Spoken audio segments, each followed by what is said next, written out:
Hello everyone, यह है learn core Java video series. यह वीडियो सीरीज़ उनके लिए है जो कंप्लीट कोर जावा सीखना चाहते हैं। यह इस वीडियो सीरीज़ का 18th नंबर का वीडियो है। इस वीडियो में हम जावा क्लास और उसके ऑब्जेक्ट के बारे में समझेंगे। सबसे पहले हम क्लास को डिफाइन करें तो जावा के अंदर क्लास को आप कुछ इस तरीके से डिफाइन कर सकते हो कि किसी ऑब्जेक्ट के फीचर को डिफाइन करने के लिए बनाया गया एक ब्लूप्रिंट है। यहाँ ऑब्जेक्ट के फीचर से मतलब है ऑब्जेक्ट का डेटा और उसका कोड। फॉर एग्जांपल, यदि एम्प्लॉय एक ऑब्जेक्ट है तो इसके फील्ड्स जैसे एम्प्लॉय का आईडी, एम्प्लॉय का नाम, एम्प्लॉय की सैलरी आदि एम्प्लॉय ऑब्जेक्ट का डेटा हुआ। और एम्प्लॉय डेटा को प्रोसेस करने के लिए जो लिखा गया कोड होगा, जैसे कि एम्प्लॉय डेटा को स्टोर करने के लिए बनाई गई मेथड या फंक्शन, एम्प्लॉय डेटा को शो करने के लिए बनाई गई मेथड या फंक्शन, या फिर यूं कहें कि सैलरी कैलकुलेट करने के लिए लिखा गया फंक्शन या मेथड, यह सब कोड कैटेगरी में आता है। अब हम क्लास और ऑब्जेक्ट को समझने के लिए एक प्रोग्राम बनाएंगे जिसमें हम दो क्लासेस बनाएंगे। एक क्लास हम बनाएंगे एम्प्लॉय, जिसमें हम दो वेरिएबल डिक्लेयर करेंगे।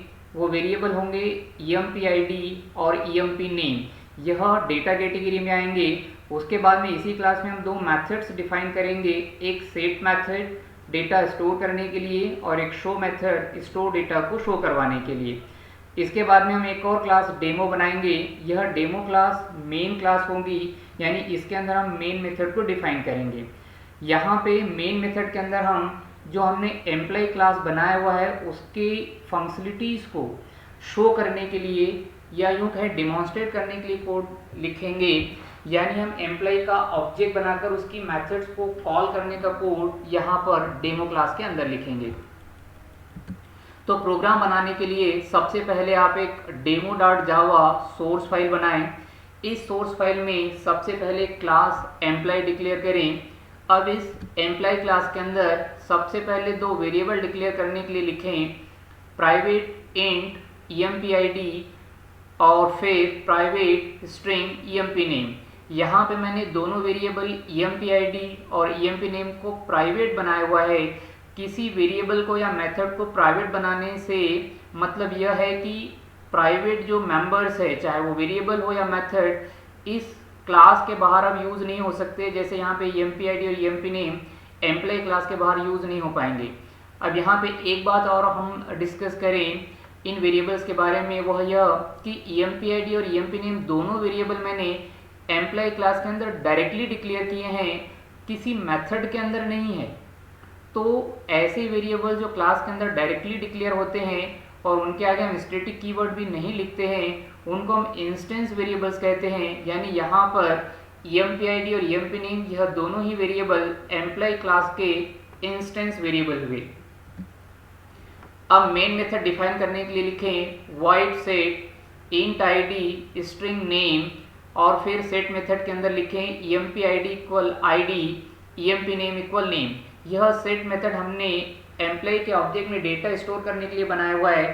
तो यहाँ पे id पैरामीटर में जो वैल्यू पास की जाएगी उसको हमने empid में स्टोर कर दिया है और नेम पैरामीटर में जो वैल्यू पास की जाएगी उसको हमने empName में स्टोर कर दिया है। फिर एक और मेथड डिफाइन करें शो मेथड। उसके लिए लिखें void show और शो मेथड हम जो यहाँ पे डिफाइन कर रहे हैं वह ऑब्जेक्ट का डेटा प्रिंट करवाने के लिए कर रहे हैं। तो इसके लिए लिखें system.out.println empid plus space plus empName। अब उसके बाद में क्लास डेमो डिक्लेयर करें। डेमो क्लास के अंदर मेन मेथड डिफाइन करें। मेन मेथड के अंदर ऑब्जेक्ट क्रिएट करने के लिए लिखें employee e equal new employee parenthesis semicolon, then set method call करने के लिए लिखें e dot set, then 101 comma Ram double quote के अंदर वैल्यू पास करें। फिर शो कॉल करने के लिए लिखें e डॉट शो। अब इस प्रोग्राम को ड्राई रन करके देखते हैं। जैसा हम जानते हैं कि जावा प्रोग्राम का एग्जीक्यूशन जो है वो मेन मेथड से स्टार्ट होता है। तो सबसे पहले कंट्रोल जो है वो मेन मेथड पे आएगा और मेन मेथड में हमने जो सबसे पहला स्टेटमेंट लिखा है वो है employee E equal new employee. इस स्टेटमेंट में कौन सी चीज़ क्या है पहले हम वह डिस्कस करें। तो यहाँ जो हमने लिखा हुआ है एम्प्लॉय ई जो है वह एक वेरिएबल है, और जैसा मैं पहले के वीडियोस में भी बता चुका हूँ कि जावा के अंदर जो वेरिएबल्स है उनको आप दो कैटेगरी में बांट सकते हो। ऐसे वेरिएबल जिनका टाइप कोई प्रिमिटिव टाइप होता है वह प्रिमिटिव वेरिएबल कहलाते हैं, और ऐसे वेरिएबल जिनका टाइप कोई क्लास होता है उनको हम रेफरेंस वेरिएबल बोलते हैं। जैसे यहाँ पे हम देखें कि ई जो रेफरेंस वेरिएबल है, क्योंकि इसका टाइप एम्प्लॉय एक क्लास है, तो ई यहाँ पे एक रेफरेंस वेरिएबल है, इसे आप ऑब्जेक्ट कहने की गलती ना करें। उसके बाद में हमने लिखा हुआ इक्वल न्यू एम्प्लॉय, यह जो न्यू एम्प्लॉय पैरेंथेसिस हमने लिखा हुआ है यह जावा के अंदर ऑब्जेक्ट होता है। इसमें न्यू जो है वह एक ऑपरेटर है जो ऑब्जेक्ट को मेमोरी एलोकेट करता है। ऑब्जेक्ट को मेमोरी एलोकेट करने से मतलब है क्लास के अंदर जो इंस्टेंस वेरिएबल है उनको मेमोरी एलोकेट करता है। जैसे यहाँ पे एम्प्लॉय क्लास में ईएमपी आईडी और ईएमपी नेम को मेमोरी एलोकेट करने का काम न्यू ऑपरेटर करेगा।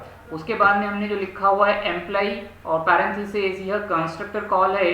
जावा में कंस्ट्रक्टर्स ऑब्जेक्ट को इनिशियलाइज करने के काम में आते हैं। मतलब यदि आप इन इंस्टेंस वेरिएबल को कोई इनिशियल वैल्यू देना चाहते हो तो उसके लिए आप कंस्ट्रक्टर को यूज कर सकते हो।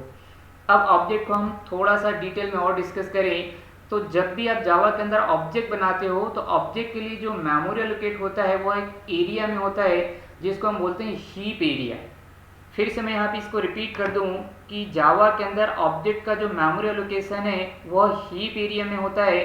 तो यहाँ पे हीप एरिया में एम्प्लॉय के ऑब्जेक्ट को मेमोरी एलोकेट होगा, मतलब ईएमपी आईडी और ईएमपी नेम को मेमोरी एलोकेट होगा। EMP ID since int type का है और इंट की डिफॉल्ट वैल्यू होती है 0, तो यह 0 से इनिशियलाइज होगा। और ईएमपी नेम का जो टाइप है वह है स्ट्रिंग, और स्ट्रिंग जावा की एक इनबिल्ट क्लास है तो इसकी डिफॉल्ट वैल्यू नल है, इसलिए ईएमपी नेम नल से इनिशियलाइज होगा। अब यह जो मेमोरी एलोकेट हुई है उसको जावा एक रेफरेंस वैल्यू प्रोवाइड करेगा और वह है लेटेस्ट से 2a1। यह जो रेफरेंस वैल्यू है यह ई जो रेफरेंस वेरिएबल हमने डिक्लेयर किया है उसके अंदर स्टोर हो जाएगी। इस तरीके से हम कह सकते हैं कि ई रेफरेंस वेरिएबल यह जो एम्प्लॉय का ऑब्जेक्ट है उसकी रेफरेंस वैल्यू को स्टोर करता है, यानी ई जो है इस एम्प्लॉय के ऑब्जेक्ट को रेफर करता है। फिर हमने e.set मेथड को कॉल किया और जो वैल्यू हमने प्रोवाइड किया वो है 101 और राम। तो यहाँ पे कंट्रोल जो है सेट मेथड पे आएगा। आईडी में 101 और नेम में राम स्टोर हुआ है। आईडी की वैल्यू ईएमपी आईडी में स्टोर हो जाएगी, यानी 101 ईएमपी आईडी में स्टोर हो जाएगा इस तरह से। फिर नेम की वैल्यू जो ईएमपी नेम में स्टोर हुई है तो यहाँ पे ईएमपी नेम के अंदर राम स्टोर हो जाएगा। नेक्स्ट स्टेटमेंट में हमने शो मेथड को कॉल किया हुआ है। तो जब हमने शो मेथड को कॉल किया तो शो मेथड में हमने लिखा हुआ है system.out.println ईएमपी आईडी और ईएमपी नेम। तो यहाँ पे ईएमपी आईडी 101 और ईएमपी नेम राम है तो यह वैल्यू प्रिंट हो जाएगी। इस तरीके से इस प्रोग्राम को जब आप कंपाइल करोगे जावा सी कमांड देके तो यह कंपाइल हो जाएगा। कंपाइलेशन के बाद में जब आप रन करने के लिए कमांड दोगे जावा डेमो तो रन करने के बाद आपको आउटपुट मिल जाएगा 101 और राम। इस तरह इस वीडियो में हमने जावा के अंदर क्लास कैसे बनाते हैं, क्लास क्या होती है और ऑब्जेक्ट कैसे बनाते हैं, और ऑब्जेक्ट क्रिएट करने के लिए आप जो स्टेटमेंट लिखोगे वह कैसे क्या लिखा जाता है यह डिस्कस किया। कोर जावा के अन्य टॉपिक को समझने के लिए आप learn core Java video series के अन्य वीडियोस भी देखें, और जावा से रिलेटेड कोई भी क्वेरीज आपके पास में है तो उसको कमेंट बॉक्स में अवश्य लिखें। Thanks for watching this video.